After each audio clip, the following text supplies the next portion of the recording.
know that the Atlantic Ocean was once called the Ethiopian Ocean? Yes. For centuries, in the writings of Greek scholars and the maps of Europeans, the vast waters beside Africa bore the name Oceanus Ethiopiacus, the Ethiopian Ocean. Why? Because Africa was the reference point.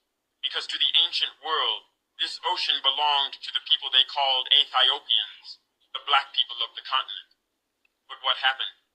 By the 19th century, this name was erased.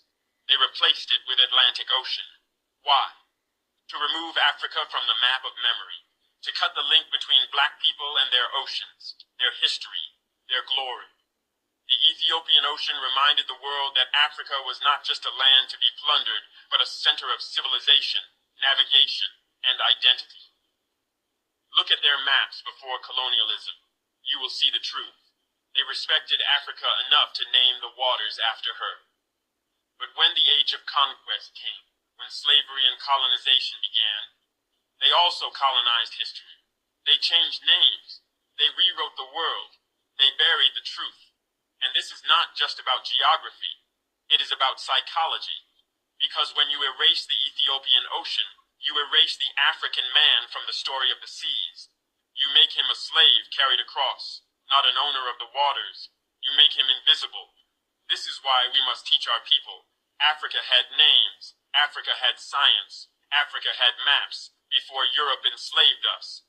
The Ethiopian Ocean is one proof among many.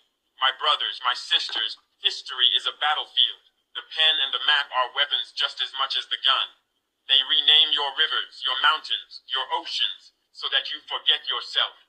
And the people who forget themselves will always serve others.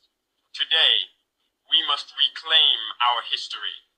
We must tell our children that the Atlantic Ocean was once called the Ethiopian Ocean, because the world once saw Africa as the reference, not as a footnote.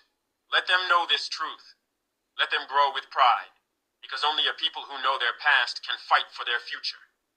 This is why I tell you, they did not only colonize our land, they colonized our memory. It is time to decolonize the mind. Africa will rise again when we learn to call things by their true name.